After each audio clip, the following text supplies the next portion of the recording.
We often sometimes over spiritualize things when in reality it's what we're missing is discipline.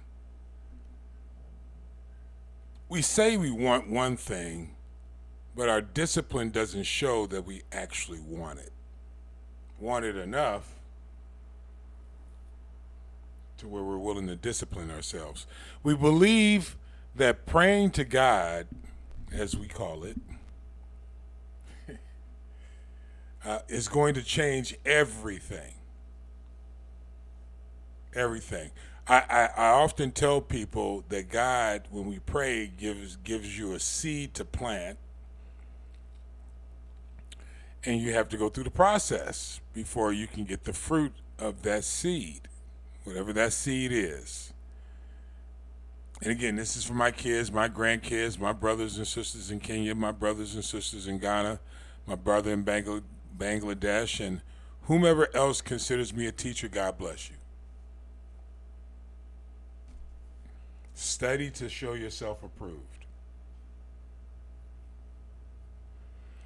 It boils down to the principles that he gives us. One of those principles are discipline.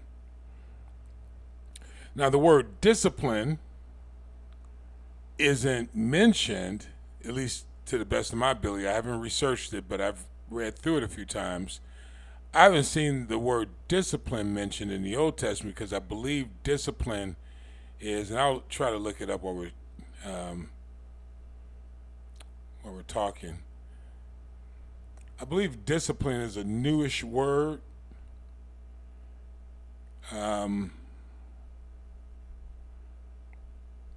But God gives us the ability to get wealth, but without the discipline it takes to get the wealth. And again, wealth is more than money. Okay, but money is a big part of it.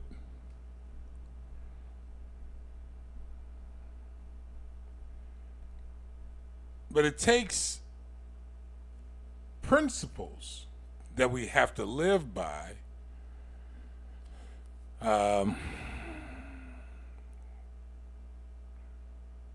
It's a Latin word, which means it's a fairly new word.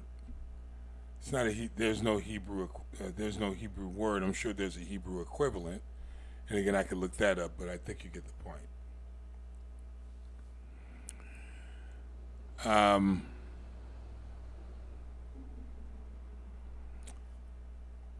But without discipline, it's hard to get the thing that you say you want without discipline.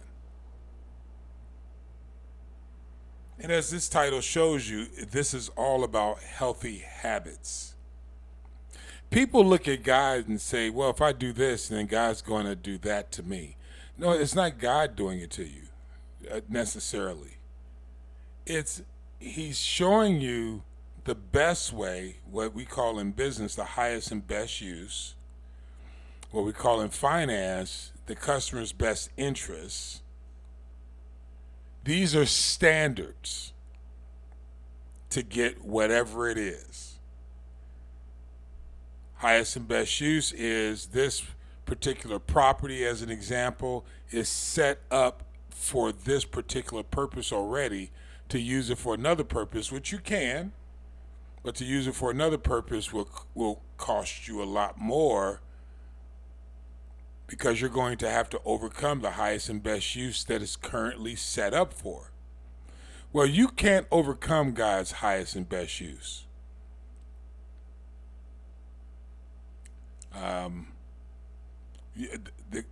When you're doing something with the customer's best interests in mind, that means you have to take your selfish interests out and focus in on the customer's best interests.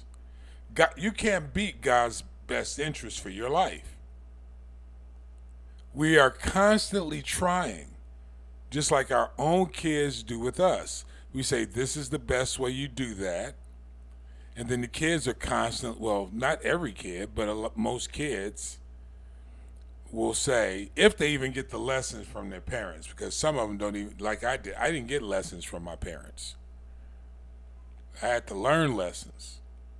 Not a knock on my parents. It's just some of us grow up instead of being raised. I grew up. I wasn't necessarily raised. Again, no knock on anyone. These are the realities. These are the unemotional realities. And if you can't deal with the realities that you come from, that you're living in today, then it's going to be kind of hard to make any kind of confession and get some kind of cleansing so that God can prepare you and discipline you so that you can get what he has placed on your heart to get. With everything, it takes sacrifice. And the sacrifice I'm talking about is sacrificing those things that bring about curse instead of bringing about the blessing. I like to smoke, but now, because my granddaughter's in my life more so, I can't smoke. I have to do it by demonstration. I like to have a scotch. Well, I can't drink a whole bunch of scotch around the people that I'm around here in LA serving in ministry, because if I come with that spirit on me, it can hinder a whole lot of people. So I discipline myself and I don't drink. I have a beer every once in a while.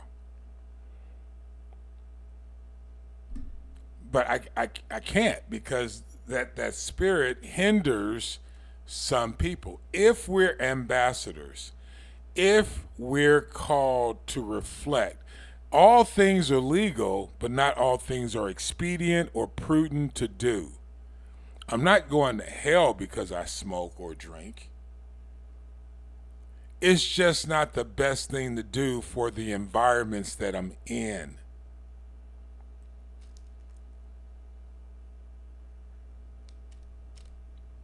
You have to have healthy habits for what you're looking to produce. For what you're looking to produce. You know, I gave up since a kid. I gave up the habitual habit of smoking weed with my friends. I don't do that. The habitual habit I have every once in a while. And I know I'm being very transparent, but you got to get this. I talk about transparency. I have to be transparent. I hope you get the blessing is in the cleansing of those things that you try to keep secret, because they're not secret. The spirit of them are on you.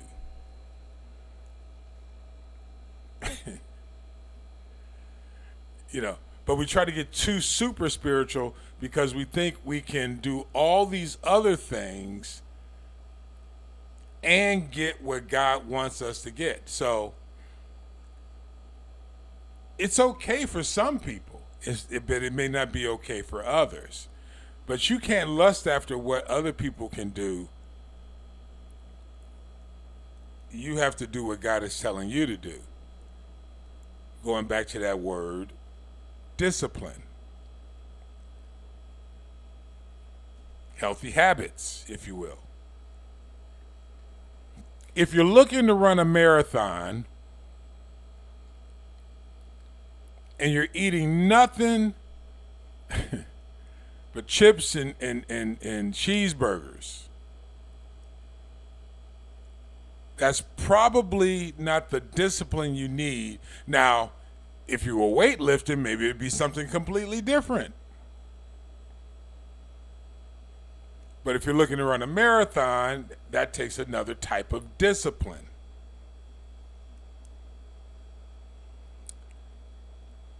If you want to teach the Bible, but you're studying the Bhagavad Gita,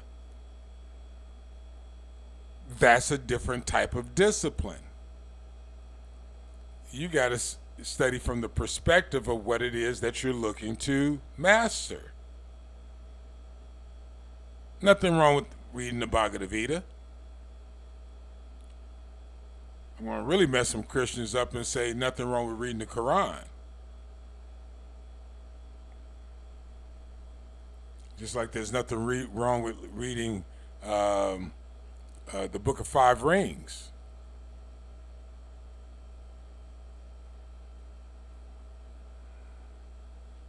Or Bruce Lee's book, which slips my mind right now. But I've read that a couple of times. That's not the point. The point is having the healthy habit of reading, but mastering that thing which God has called you to, which is where you should be spending the bulk of your time in whatever that is. Whatever that is. If it's accounting, you're studying different types of accounting principles. If it's banking, you're studying all different types of banking principles. You can't say you're an accountant and never study. The healthy habits is studying and preparing for that thing you have purpose for. That preparation for that purpose reveals your passion. Passion alone is not good enough. You need purpose.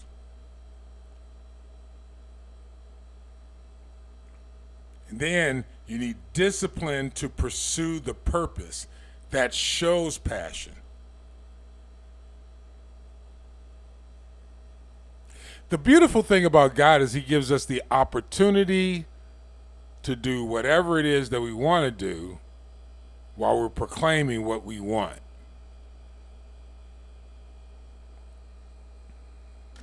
He doesn't force Himself on you, but to get what He wants for you requires a certain amount of guidance from Him. And that's the reason why He has shown you in what we've read the difference between the blessing and the cursed. Not because He's putting it on you. He's showing you how this system operates. How it operates. How He set it up. And it's your choice to choose based upon your purpose to live according to those principles that bring around the blessing. We'll finish Deuteronomy 30 here. Deuteronomy chapter 30, verse 15. See, that's just my emphasis. I don't know if that was, anyway. See, I have set before thee this day life and good, and death and evil. I've shown you both. I've shown you both. Set before you this day both life and good, and death and evil. Verse 16. In that, now this is how I showed you, I command thee this day to love the Lord thy God. That's the key. That's a very generalized way of putting everything, but you got to keep in mind, this is the summary. The whole journey was all about this. In that I command thee this day to love the Lord thy God. How? To walk in His ways. The interesting thing about this passage right here, to walk in His ways, if you look at the defined word of it, there's one word in there that I think connects completely with this text, and that word is journey. To walk in His journey. That He just showed you. If you've been paying attention to the commentary on the whole Torah. And I said this, I don't know how many videos ago, but I said this is a journey. And in this journey, He has shown us how to choose life, has forgiven us for choosing choosing death. Well, most. Some died. But all 12 tribes made it in, plus the Levitical group. Whatever you want. The priesthood, the Levitical servants, whatever you want to call them. For which I am. Because I depend on the grace and mercy of God, and I depend on the love and respect of the tribes. And that's another lesson I can't get into right now, but that's another story.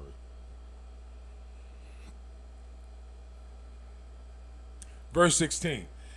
In that I command thee this day to love the Lord thy God, to walk in his ways, his journey, and to keep his commandments, love, and his statutes, and his judgments.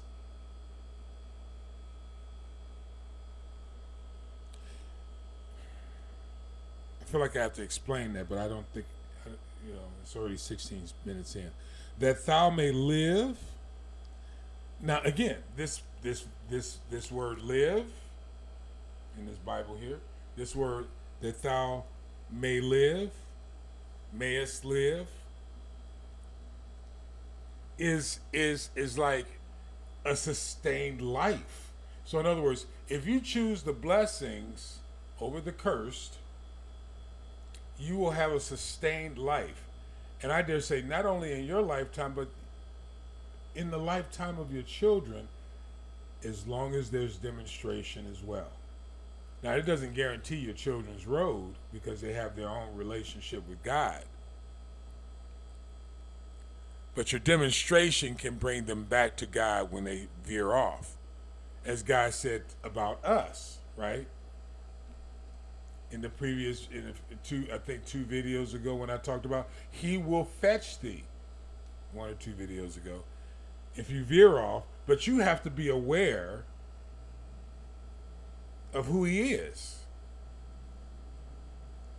Or when he comes to get you, you won't recognize who he is. That's our job as the elders, is to make sure you recognize his voice and you recognize his ways. And you do that, or we do that, by walking in those ways and demonstrating his voice so that you will get an idea of who he is. I've always I always talk to my daughter. I say, listen, and I've said this before, but I want to keep saying these things so you get it. If you don't believe me, find someone who has what you have interest in and learn from them. I'm not a billionaire. I can't teach you how to be a billionaire. If those people who are focused on becoming a billionaire, you're listening to the wrong guy. But changing your heart, going from a complete idiot to a, kind of working on it, to learning the spiritual truths of the Bible, I think I'm your man. Now, that might be limited for some people. But this is the best I got. Is teaching the principles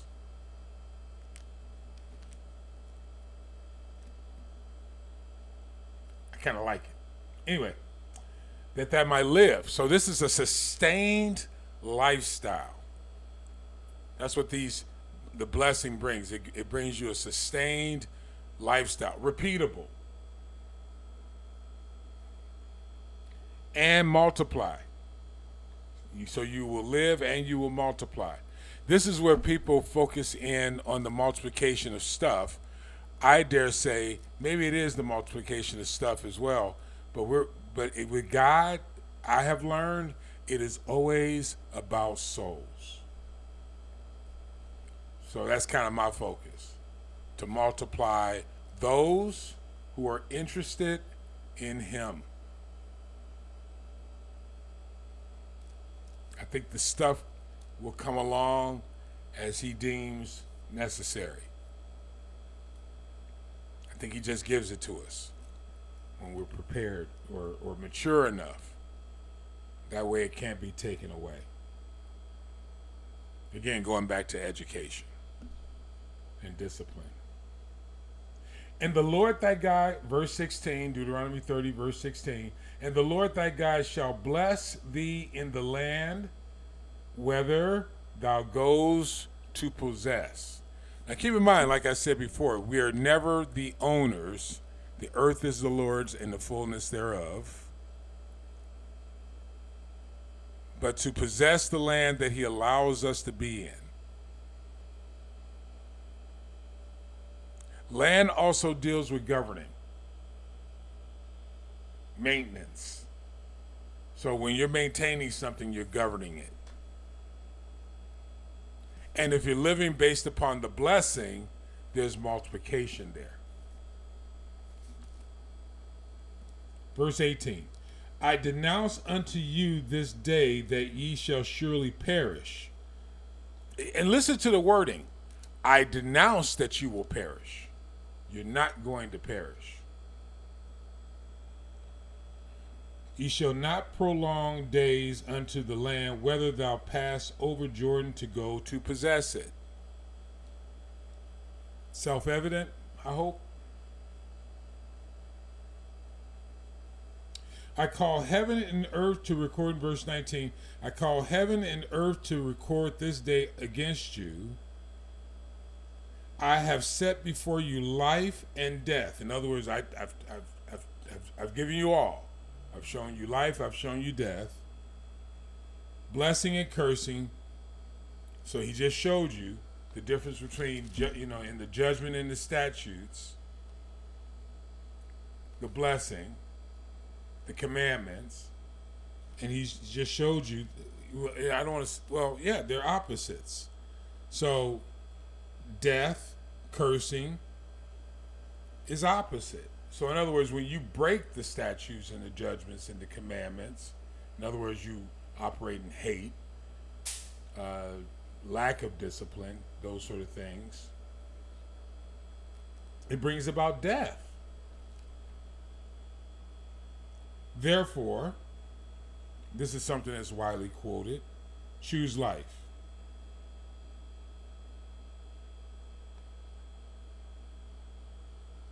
That both thou and thy seed may live. So that shows you the legacy aspect of it, right? That we were talking about. Very consistent. So if you do well, chances are your seed will do well as well. If you're demonstrating the lifestyle that yields the blessing. People talk a good game.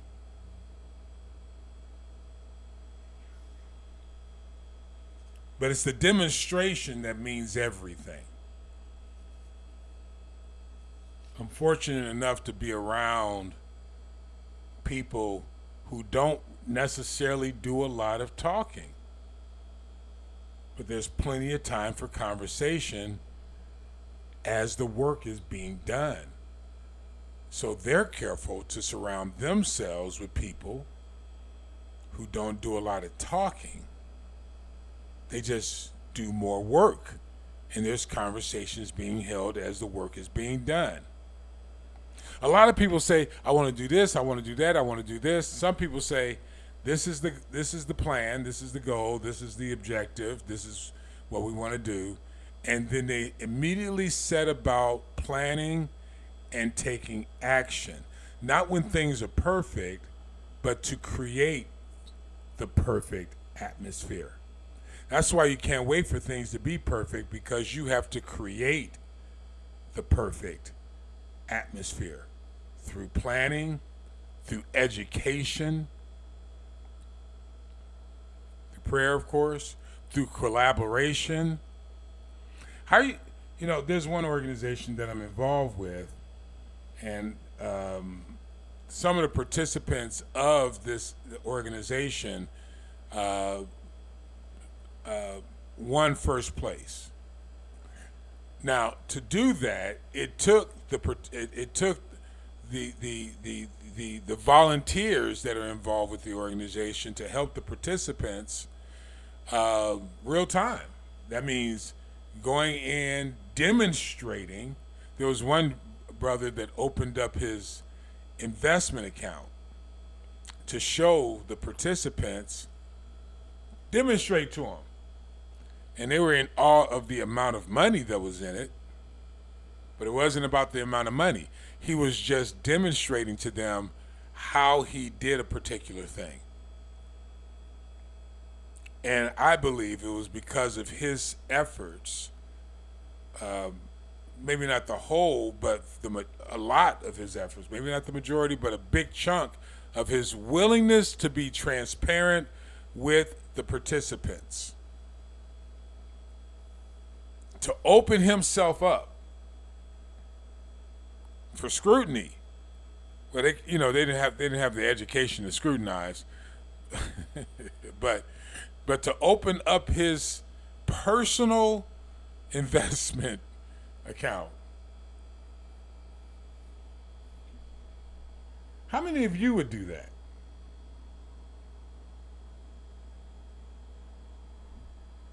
Anyway, the participants scored number 1 and were rewarded with a trip to the stock market.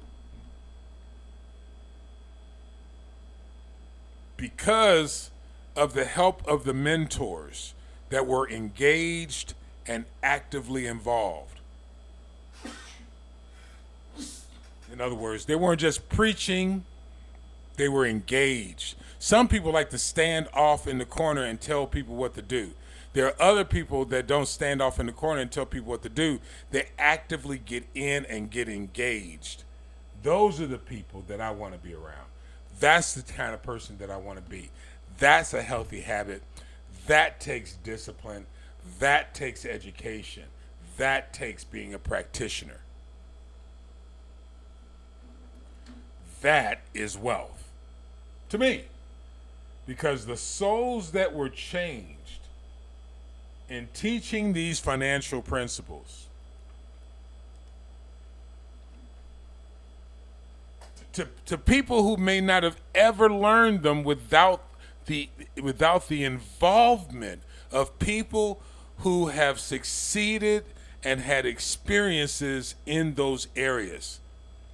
If you can't share what you are and who you are with people who don't have the ability to have that influence in their life, then what the hell are you doing? Healthy habits is not only generating something for yourself, which everyone thinks about. Healthy habits is operating in the multiplication principle, which, by the way, if you missed it, I just explained the whole thing in one video. I mean, it took a lot of setup, but you just got the principle on how to multiply. And it takes more than you. CashApp $TheMrPaulDozier, CashApp $TheMrPaulDozier, or Zelle if you're in America, paulcdozier@gmail.com. We're on a journey from Genesis to Revelation. I do not know how long it's going to take. This is my personal Bible study, so study to show yourself approved. If these videos are helpful to you, they will be helpful to other people. So please, on whatever platform you're watching it, like and share them with whomever, family member, friends, Bible study, business meeting. I try to make it relevant on multiple levels.